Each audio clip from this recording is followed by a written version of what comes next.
Okay, so to start out, would I be able to get your name and position, please? Absolutely. Marlo Higgins, and I'm a Chief Inspirational Officer operating a nationwide brand. Okay, so can you kind of walk me through what is a Chief Inspirational Officer? Right, yes. It's a title that I created on my own about 6 years ago.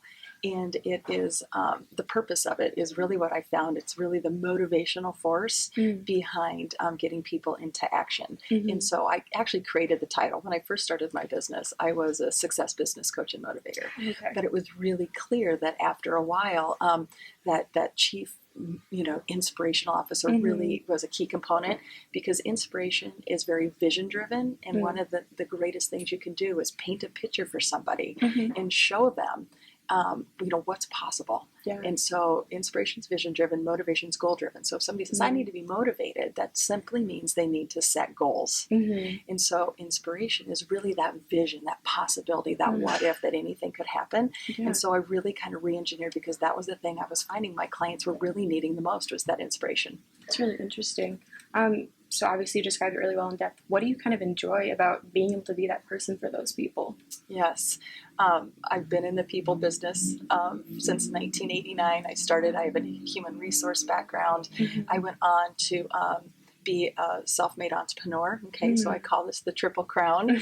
Being in my own brand, I was very blessed to be part of a startup concept and to lead a sales organization. I was able to rebrand another company and to lead another sales team. And then 6 years ago, I launched my own brand. So I removed all the product barriers, and I just really connected with people, because I really found out the thing that I loved the most was people and performance. So like commission-based sales, so independents, entrepreneurs, business owners, when you perform at really good levels, you get paid your worth. Yeah. And that's really what it comes down to. That's great. So I know you were speaking at the HER conference coming up in this October. What kind of are you looking forward to, specifically talking to, this large group of women that are going to be there? Absolutely. Yes. Very grateful to have the opportunity to be a keynote presenter for the event. The thing that I find, and I think the message that will be most important for the women that get into the room that day, is really the value of overcoming fear with confidence. Okay. And so a lot of what I do with this brand is really operate and teach people confidence, leadership, and performance, because it really all infuses together. And so, like the underlying tone is confidence. Right. And a lot of people, believe it or not, when I interview people, 9 out of 10 people said I need to, when I said, what do you need to start, stop and continue doing, 9 out of 10 said I need to stop doubting myself. Okay. So when we have self-doubt, it just means we're questioning everything and we're just not confident in our ability to execute. And so what I'm going to talk about at that conference is really about a specific strategy that you can actually make as a tangible, and you can document your success to have greater wins. Yeah. So the thing that comes into confidence is accolades and accomplishments fuel our self-confidence. So when you're able to position, what are the things that you're doing? Yeah. What are the things are you being recognized for? And teaching people really how to do that gets your confidence to a level that you ignite a higher level of performance. And I call that performance like just a gentle ease and a hum, like you're just operating at a level that just feels really good. Yeah, that's great. And that kind of leads into my next question of how can women better define and achieve success at their work? That's such a great question. Success means different things to everybody, right? So desired goals, outcomes, achievements, what is success for you? And I think that's really where it starts, is the key fundamental is really understanding, what does success mean to you? And once you define what that is, then you can take the actions to move towards it, right? Yeah. So success, can mean different things to different people. So for example, if I'm working with a sales organization, right, the number one thing that would make them successful is if they were to hit a sales number, okay? Right. So success for them is based on that. As a coach, that's really what this is. Everybody, all professionals, all top athletes, all high achievers have coaches. And so that's what I get to do. So, taking, like if you're a golfer and perfecting that swing as your coach, just getting it, better makes you feel more successful in your game. Of course. And what kind of clients do you tend to work with in this position? Yes, I work with independent business owners, entrepreneurs, people in startup companies, you know, really people who have to, you know, put skin in the game. Yeah. They have to go it alone. And sometimes we just need somebody who can help motivate us to take greater actions, people who can, you know, just run next to us and challenge us. Because I believe in, you know, there's 3 different levels of people in business. You know, there's your high achievers, those that are performing at their greatest levels, those that achieve high levels of success. Right. Then there's that middle player. I call those the champions. They want to move up in rank. They want to grow business. They want to develop themselves, but they just don't know how. So they need plans. They need clarity. They need some direction. And then we have the C player, you know, the person who's on the bench. They're very comfortable. They don't want to stretch. They don't want to be challenged, but they want to be part of something. And so all 3 layers of people are very important to have. Yeah, that's great. What's kind of a main message that you really want to share with women, I guess, in general, when it comes to just being confident in themselves and doing well in whatever it is that they're pursuing? Right. They matter. Okay. Value matters, talent matters, self-worth matters, and self-worth is really self-esteem. And so when you have a really high and healthy level of self-esteem, you approach things so much different. You know, you tend to be a better wife and a better mom and a better worker, right? Just because you have kind of that gentle inner peace about yourself, and you're not questioning, you're not second guessing, you're not spending your time in that self-doubt arena. And so I think for anybody, I mean, the value of wanting to gain greater levels of confidence. Now, we talk about checking your ego and your boastful spirit at the door. This is not being egotistical, not being better than anybody, but saying, look, you know what, you have value. What is your value? And only you can define what that is. And so that's really, really powerful, that people understand what their values are. You know, what talents do they bring to the table? And then how that all feels into their self-worth overall. That's great. Yeah. Placed together. Right. So I know your presentation is going to be called Ignite Success. How can women ignite their success? Right. Okay. So what that is basically is actions. Okay. And so teaching people how to really tap into taking greater actions. All right. And so achievement and attainment and performance and success, those are all when we take greater actions. Right. In order to take greater actions, we need to take bigger risk. Okay. Right. So if you think about it, in order to take a risk, we need to have the confidence in ourselves to go into the meetings, to lead the sales team, to initiate the next idea. Those things are all within us, and we have to have the confidence within ourselves and our abilities to really understand at our core what we bring to the table. And so a lot of what we're going to talk about at that conference is really, you know, how to tap into that. And then really, it's one thing to, like, you know, to hear it, right? And just rah, but it's another thing to do it. And I'm all about the results element. Because it's 3 things. You build a plan, you take the action, you get the results. And so, you know, one thing we're going to talk about is like how to structure the plan. You know, what does that plan even look like? Then what actions can you take to get there, to get the results that you're looking for? Right, yeah. Let's see. I guess, what about your role do you specifically think, I guess not your role necessarily, but just how you approach things in your position? How can women apply those, you know, in maybe lower positions that aren't like chief inspirational officers, but just maybe, like you said, a sales member? Absolutely.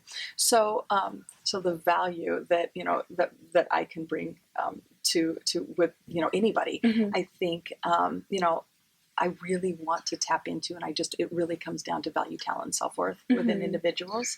And so somebody, you know, who's looking to move themselves forward, you know, maybe they don't see themselves as a high achiever or somebody who can perform at a high level. It's really connecting with them and saying, look, you know, it can be there for you, but it starts with the desire level. You know, and really tapping into, you know, do you have the desire to even want to improve? And do you want to move yourself forward? And it really kind of comes down to that core fundamental. And so, you know, maybe you're new into a company, maybe you're a new leader to a team, and you have to develop yourself. Well, one of the key fundamentals, the best investment you can make in your, you know, in life is on yourself. So everything, you know, like your mind, body, spirit, so everything, it's like one big full-bodied approach to business. And that's why a chief inspirational officer, it's different. It doesn't exist. It's unique for a reason, because it's that whole full-bodied approach to business and in life in general. Yeah, that's great. I guess, I know you kind of have talked a little bit about some things throughout your lifetime, but would you be able to kind of walk me through your personal story about just kind of what you've gone through to kind of get to the place that you are today, both personally, but then also professionally? Absolutely. Unique story. I mean, I think everybody, comes with a story, and stories are very, very powerful. I tend to be a fearless person. I think I've had multiple barriers and obstacles in my life. Grew up in a single parent household. So, grew up with a mother who had to work and support. Yeah. I was a very shy person growing up, believe it or not. I mean, when I was a young, elementary, junior high kid, I had no confidence at all.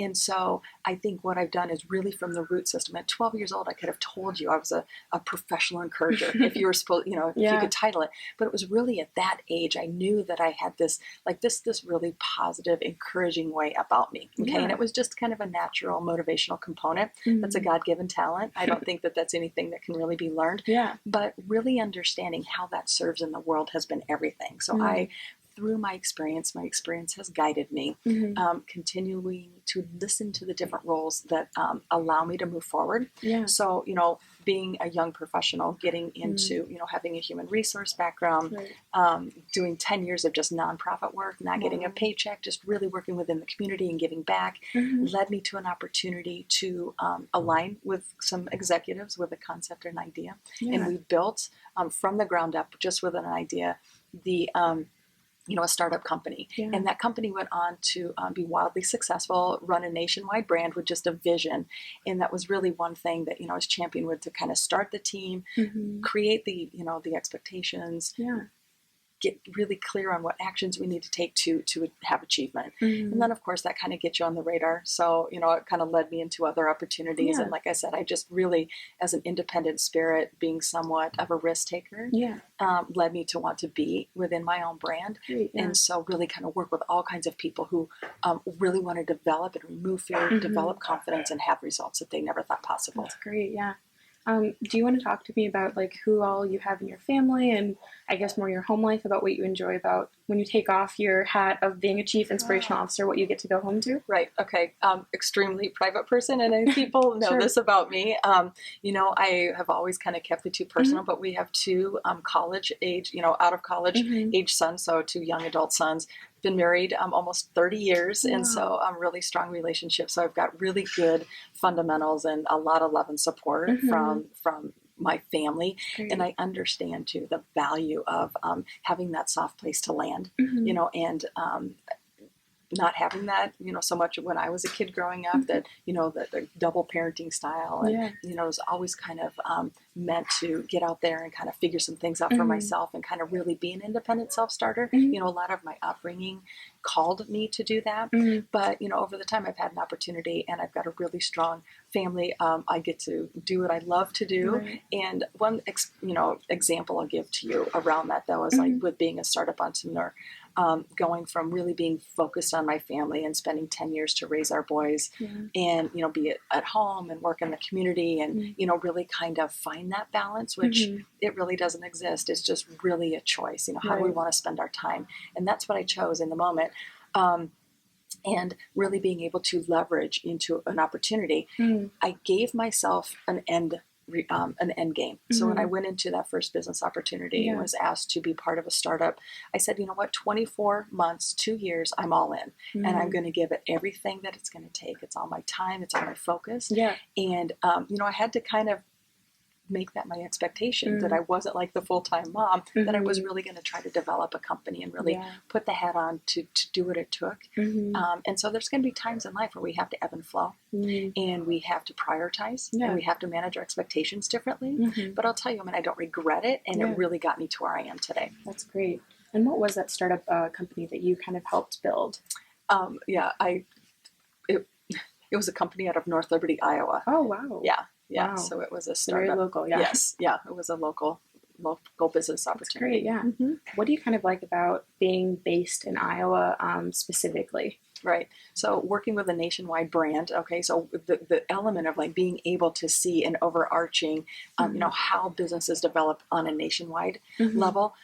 What I love about Iowa is just, obviously there's a lot of entrepreneurial ecosystems that exist in Eastern Iowa where we're located. Obviously we're in a college town, Big Ten university town. And so there's a lot of synergy. There's a lot of, just ideas and concepts. Yeah. And so Iowa just kind of brings a lot of people in. It's a varied culture. So it's very educated, it's very professional, Right. it's very cutting edge. And so I'm very grateful to be an entrepreneur within that ecosystem to watch these different things happen and to have those Midwest vibes and values, and then how and watch them apply on a nationwide level, and just to see the different market areas. But yeah, there's no question, Midwest is different in how we approach things. We all have different areas, but that's the beauty of like where we choose to land and start a company or operate from. The culture in Iowa is fantastic, and just obviously a hardworking culture. I think you'll find young people come through with very good work ethic, and I think that's a core foundation to things. Of course. So what's kind of next for you? You know, are you going to continue doing this kind of thing, continue to build the brand? Absolutely. I mean, that's such a great question. You know, again, it evolves. I'm always just open to receive opportunities. Blessed to share that we are launching our first book.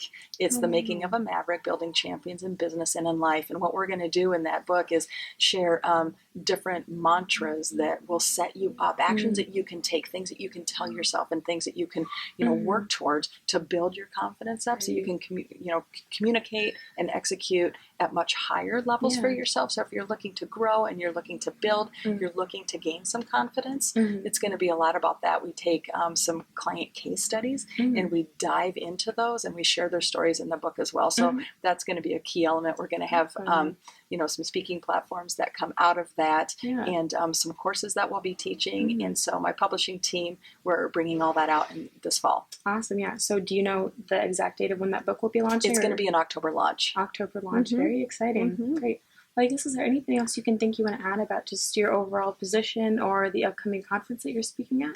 I'm excited to be in the room with women. I mean, I think, we all need inspiration and motivation, but I think sometimes maybe we wear a lot of hats as women, as wives and moms, and, just mommy guilt and, oh my gosh, just everything that goes along with it. Right. I've been able to experience that myself. And so I'm hoping that I can take that knowledge as an extension into that room and share with women the power that they have, and developing themselves, and to, just really kind of connect and believe in themselves at a much higher level, and to prove that they're worth it. And I think sometimes so many outside factors can kind of contribute to us questioning ourselves and really thinking, are we worth it? Or can I have a career?